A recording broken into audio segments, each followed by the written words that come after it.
Fala galera do terceiro ano, fala galera do curso do Colégio 7 de Setembro, professor Fábio aqui mais uma vez para a gente dar sequência no nosso conteúdo, agora no módulo 28, é o módulo em que a gente vai tentar conhecer um pouquinho melhor a Índia. A Índia, que é um país que vem ganhando bastante espaço no cenário político, econômico, social nas últimas décadas, por questões positivas e negativas. A Índia é um país que tem uma questão social complicada que envolve a religião, a divisão da sociedade em castas, que já foi abolida por lei na Índia, mas ainda está viva na cultura dos hinduístas. É um país que é um grande poluidor da atmosfera, dos seus mananciais, dos seus cursos d'água. É um país que, em volta desses cursos d'água, em volta dos rios, promoveu um processo de urbanização bastante desorganizado. É um país que enfrenta o problema da superpopulação, ao mesmo tempo que é um país que vem se industrializando numa velocidade muito grande nas últimas décadas. É um país que tem muitos atrativos ao capital externo. É um país que vem melhorando a condição de vida da sua população, e isso significa um mercado consumidor muito grande de informação, né? E é um país também que vem qualificando a sua população, ou seja, uma mão de obra também qualificada. E a gente vai começar aqui a nossa aula sobre a Índia, tratando dos principais aspectos físicos daquele país. Esse mapa que eu tenho aqui vocês têm na apostila, e ele vai destacar as formas de relevo e os principais rios daquele país. Com relação ao relevo, é muito fácil. Nós temos as montanhas aqui ao norte com a Cordilheira do Himalaia. Nós temos as planícies nessa região aqui, onde eu tenho um rio muito importante, que é o rio Ganges, inclusive um rio sagrado para os hinduístas. E planícies também por todo o litoral, é essa parte verde do mapa, e o predomínio de planaltos. E aqui uma associação importante. Planaltos muito antigos, como é o caso desses planaltos aqui da Índia, é o planalto do Deccan, são planaltos ricos em recursos minerais metálicos. São muito antigos do ponto de vista geológico, portanto, houve tempo geológico suficiente, milhões e milhões de anos, para que houvesse a formação, principalmente de minerais metálicos. Joia? Isso ajuda a gente a entender por que o subsolo indiano é muito rico em metais. Um raciocínio interessante também sobre o dobramento moderno da Cordilheira do Himalaia. Aqui a gente tem uma espécie de paredão natural que vai bloquear a passagem dos ventos úmidos vindos do Oceano Índico. Então, essa chuva que chega na Índia, pessoal, não consegue passar pela Cordilheira do Himalaia, ou seja, ela vai se concentrar aqui nessa planície e não vai passar para a China. Isso ajuda a gente a entender por que a porção ocidental da China, vamos pensar assim, não está certo falar, mas só para facilitar o lado esquerdo do mapa da China, porque que ele é repleto de desertos. Tem a ver com o papel desempenhado pela Cordilheira do Himalaia. E com relação às planícies, pessoal, eu falei para vocês que são rios muito ocupados em suas margens. A localização dessa região aqui do rio Ganges está ao pé da Cordilheira do Himalaia. Então, todo ano, quando vem a época das chuvas, essa chuva ela não consegue passar pela Cordilheira do Himalaia. Então, ela acaba se concentrando nessa planície do rio Ganges, uma planície extremamente ocupada, uma planície extremamente densamente povoada, numa porção mais baixa do terreno. Ou seja, enchente todo ano, alagamento todo ano. Joia? Deixa eu só apagar a tinta aqui do nosso slide. Eu tenho aqui dois nomes de rios. O rio Ganges, que é esse que nasce na fronteira entre Índia e China, eu já destaquei nessa planície. E nós temos também o rio Indo, que nasce na China, passa pelo norte da Índia e corta quase todo o Paquistão até desaguar no Mar da Arábia. Quando a gente fala da planície indo-gangética, nós estamos falando dessa região plana aqui, em volta destes dois rios. Isso aqui é um verdadeiro formigueiro humano, tá? Um espaço densamente povoado e mal organizado, tá bem? Na sequência, um outro aspecto físico que merece a nossa atenção é a questão clima. E o clima que vai predominar não só na Índia, mas em toda essa porção sul e sudeste asiático, é o clima tropical de monções. E aí, galera, presta atenção. Toda vez que eu falar clima tropical, eu estou falando de um clima que tem duas estações bem definidas ao longo do ano. São duas situações, dois padrões climáticos bem definidos ao longo do ano. O que é um clima tropical? É um clima em que tem uma parte do ano que faz calor e chove, e uma outra parte do ano que não faz calor e chove muito pouco. Tá? Todo o clima tropical, tropical litorâneo, tropical de altitude, tropical tipo, tem essas duas estações. O que varia são algumas particularidades a depender do lugar que esse clima tropical ele se encontra. No caso do clima tropical de monções, que particularidade seria essa? Galera, a particularidade é a seguinte: chove tudo que tem que chover praticamente no verão. E praticamente não chove no inverno. Vale lembrar que a Ásia, essa parte, né, do sul, a Ásia inteira, aliás, né, mas esse sul da Ásia está no hemisfério norte, então o verão dos caras é o meio do ano. Então, quando que chove muito na Índia, em Bangladesh, né, no sul e no sudeste da Ásia?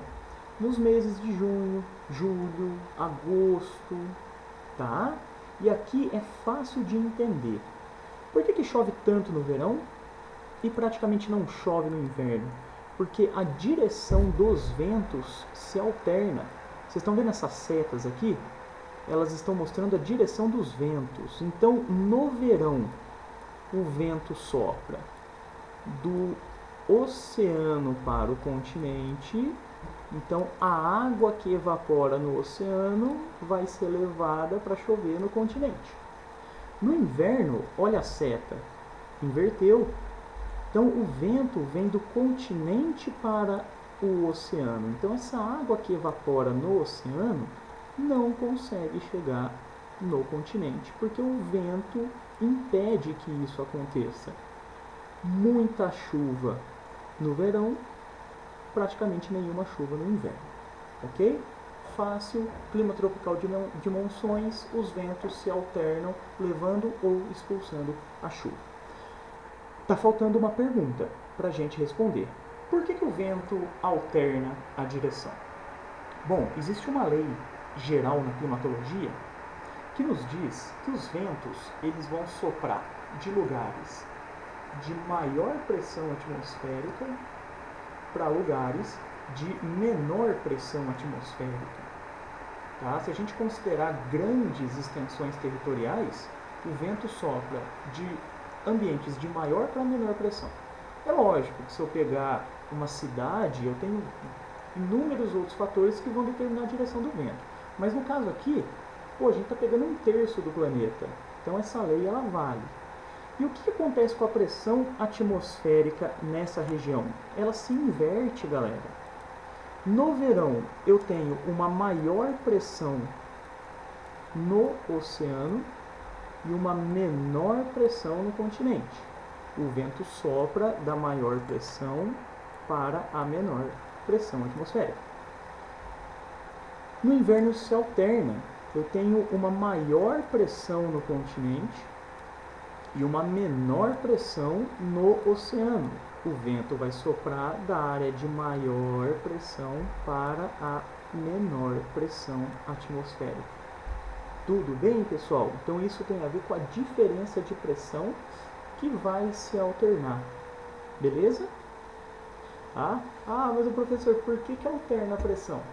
Por que às vezes é maior, às vezes é menor no continente ou no oceano? Tem a ver com a temperatura dos lugares. Tá? No verão, a Terra ela está mais quente que o oceano, então as moléculas de ar estão mais agitadas no continente, menor pressão atmosférica. No inverno, a Terra está mais fria no continente, portanto as moléculas de ar estarão mais adensadas, eu tenho uma maior pressão atmosférica no continente. Tudo bem?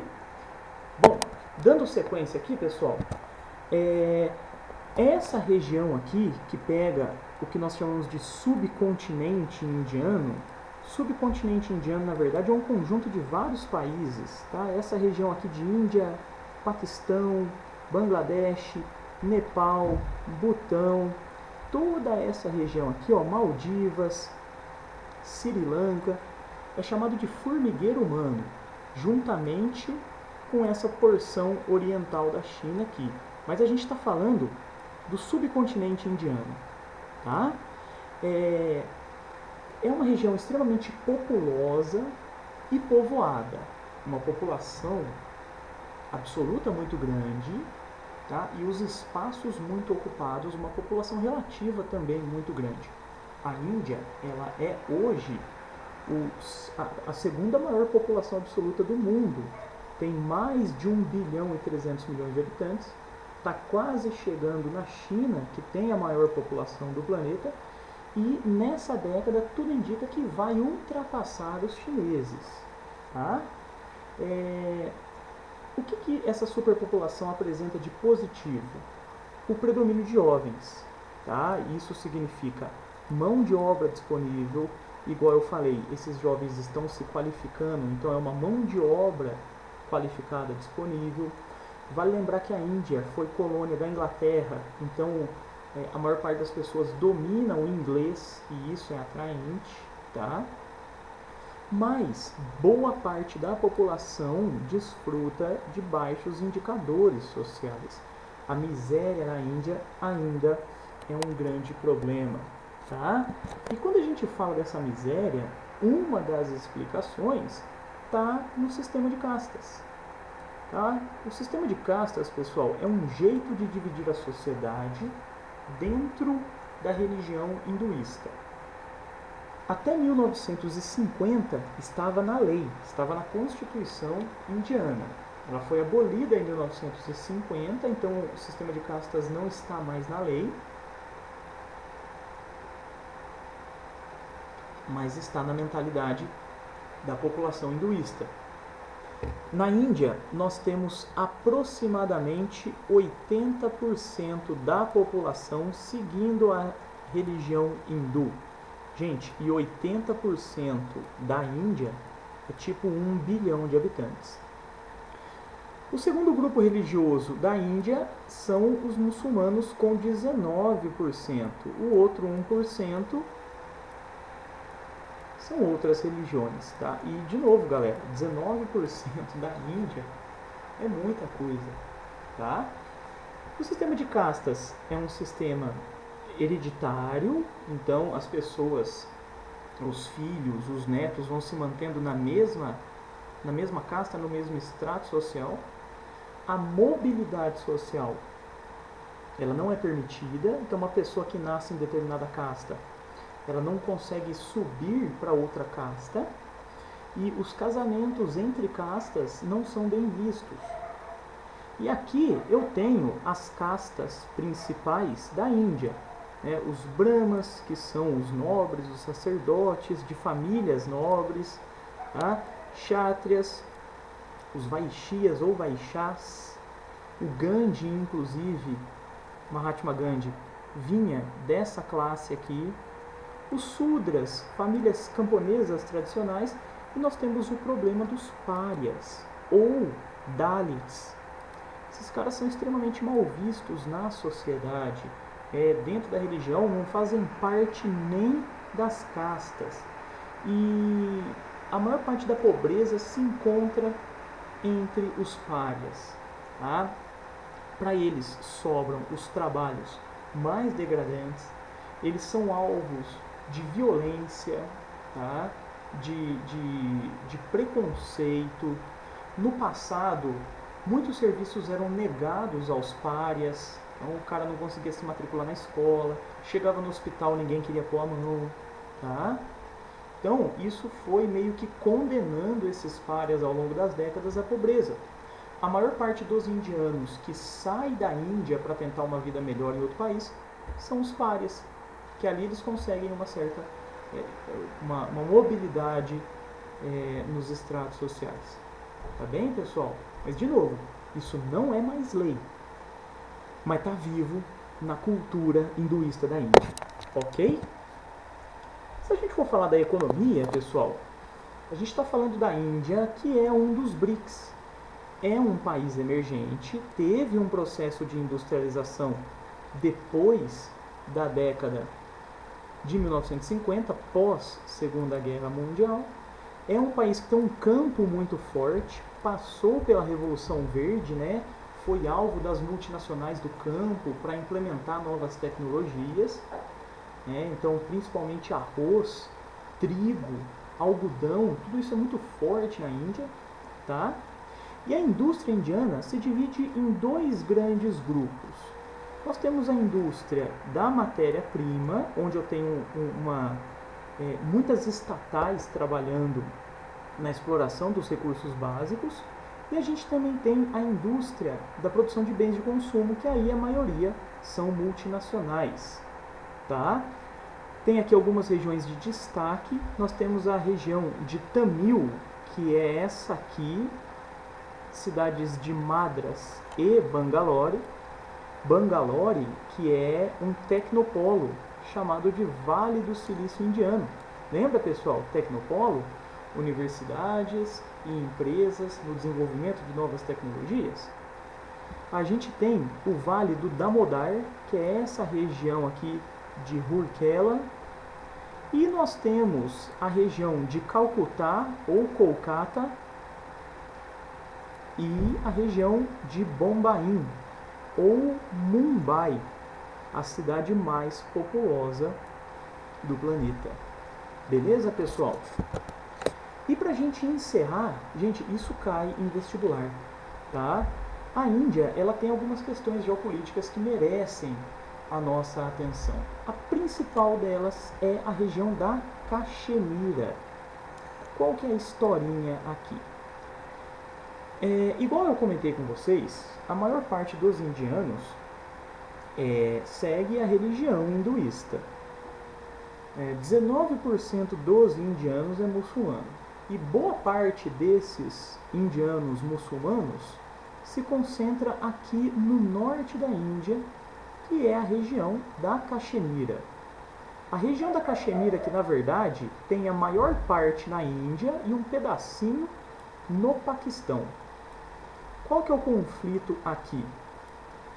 Os indianos do norte, que são majoritariamente muçulmanos, diferentemente da maioria dos indianos do restante do país, eles querem se separar da Índia. Então a Caxemira indiana quer se separar da Índia, tá? E o Paquistão apoia esse separatismo. O Paquistão que tem a maioria muçulmana. Tá? Aliás, é o país com mais muçulmanos do planeta. Por que a Índia não abre mão da Caxemira? É uma região de solos muito férteis, mas é uma região também que possui recursos hídricos estratégicos importantes. Vale lembrar que no norte da Índia passa o rio Indo, que nasce na China, passa pela Caxemira e corta o Paquistão, e nasce também o rio Ganges. Então, se a Índia perde essa região, pessoal, está perdendo uma região que, do ponto de vista de recurso hídrico, ela é muito importante, ela é estratégica. Tá? Por que essa questão chama a atenção do planeta? Porque tanto o Paquistão quanto a Índia não são signatários do TNP, o Tratado de Não Proliferação de Armas Nucleares. São países que têm armas nucleares e que vivem se ameaçando. O arsenal nuclear paquistanês, ele se concentra nessa região norte. Deixa eu apagar aqui essa tinta. Então, as armas nucleares do Paquistão, elas estão aqui na região norte do Paquistão, e as armas nucleares indianas também. Então, a ameaça nuclear na Caxemira, nessa região aqui, ó, ela preocupa o planeta. Tá bem? Então, a questão da Caxemira, ela é muito importante de vocês conhecerem. Essa região da Índia que quer se separar e o Paquistão quer abocanhar. A raiz é religiosa.